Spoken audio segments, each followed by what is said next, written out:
Assalamualaikum warahmatullahi ta'ala wabarakatuh. Hamdan syukranillah, salatan wassalaman laka ya Rasulullah. Perkenalkan, nama saya Ulfatul Hikmah dengan NIM 199071225 dengan mata kuliah Ulumul Hadis, kelas Perbankan Syariah 4B. Di sini saya akan memaparkan hasil ujian akhir semester saya dengan berbagai macam pertanyaan. Yang pertama, pertanyaannya apakah pendapat Anda tentang hadis doif dan bolehkah kita beramal dengan hadis doif? Berikan contoh hadis doif yang boleh diamalkan dan yang tidak boleh diamalkan. Sedangkan menurut saya pribadi, hadis doif merupakan hadis yang kaitannya dengan amaliyah seperti itu. Hadis doif menceritakan keutamaan. Boleh tidaknya beramal kepada hadis doif? Menurut saya boleh-boleh saja, karena hadis doif ini merupakan hadis yang lemah, bukan berarti hadis yang palsu. Jadi apabila kita beramal pada hadis doif, alangkah baiknya kita beramal dengan keutamaan yang baik seperti itu. Sedangkan contoh dari hadis doif yang boleh diamalkan, seperti kita mengamalkan puasa Rajab, puasa Muharram. Di sini yang tidak diperbolehkan beramal pada hadis doif, seperti hadis doif digunakan pada istinbat ahkam seperti itu. Seperti misalnya kita berpuasa Rajab, kita melakukan puasa itu tidak apa-apa, boleh-boleh saja seperti itu. Tapi apabila hadis doif itu digunakan karena untuk kedoifan dalilnya tersebut, maka tidak boleh seperti itu. Jadi intinya, jika kita melakukan tidak sesuai dengan keutamaan yang baik, maka tidak diperbolehkan kita melakukan hadis doif tersebut. Adapun pertanyaan kedua, yaitu apa perbedaan hadis matruk, hadis mungkar, hadis maudhu, serta hadis majhul. Jelaskan semuanya dan berikan contoh dari hadis maudhu saja. Adapun hadis maudhu di sini, hadis maudhu ialah hadis yang dipalsukan terhadap Nabi seperti itu. Hukumnya tertolak dan tidak boleh disebutkan kecuali disertakan keterangan atau kemauduannya sebagai larangan darinya seperti itu. Adapun contoh dari hadis maudhu itu seperti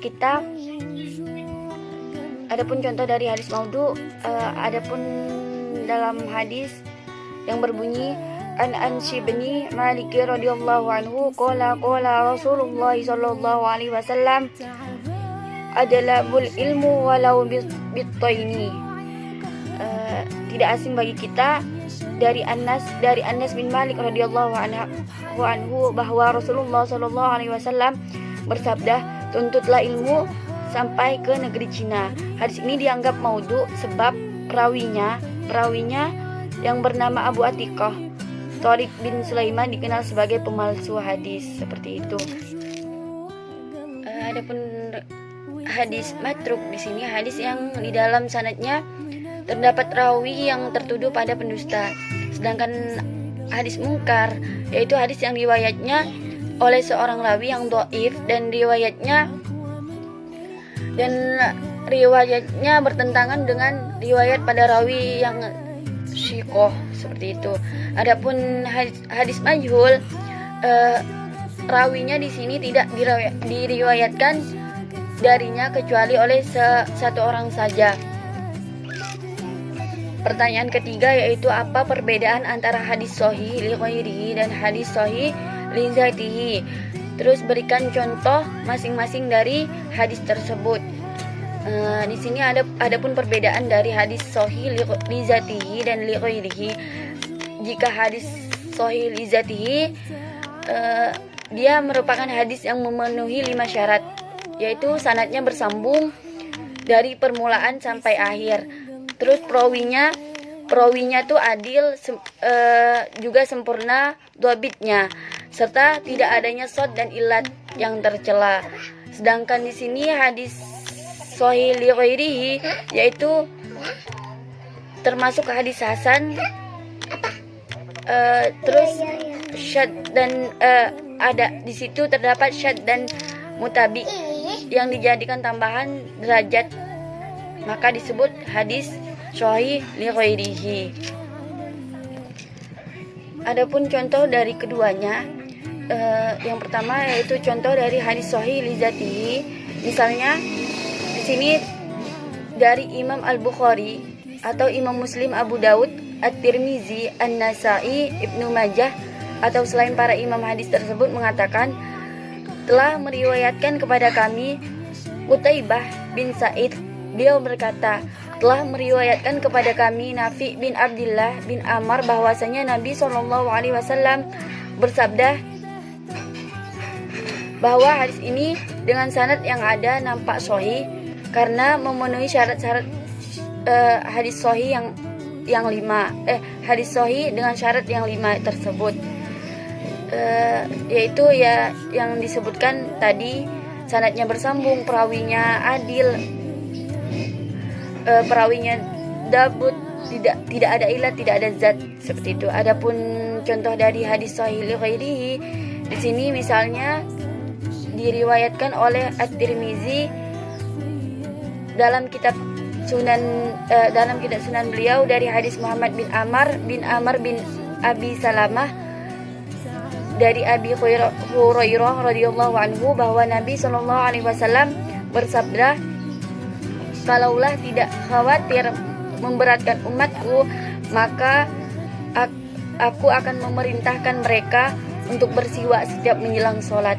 seperti itu. Adapun pertanyaan keempat, yaitu apa perbedaan hadis munqati, hadis mu'dhal, hadis mu'allaq, hadis mursal, dan hadis mudallas.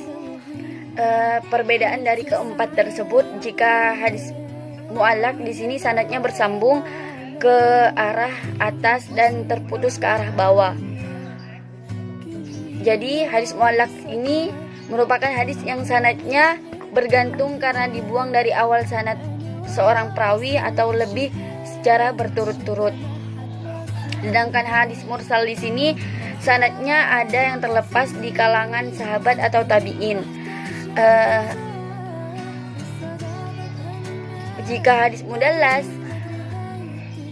menurut cara-caranya yaitu diperkirakan bahwa hadis tersebut tidak ternoda. Begitu juga adapun hadis mu'dhal, yaitu hadis yang gugur dari sanadnya 2 orang atau lebih secara berturut-turut, seperti itu. Yang terdapat dalam hadis.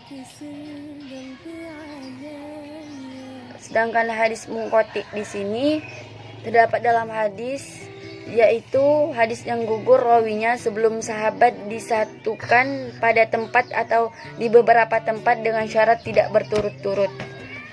Demikian jawaban ujian akhir semester saya. Kurang lebihnya mohon maaf. Wassalamualaikum warahmatullahi taala wabarakatuh.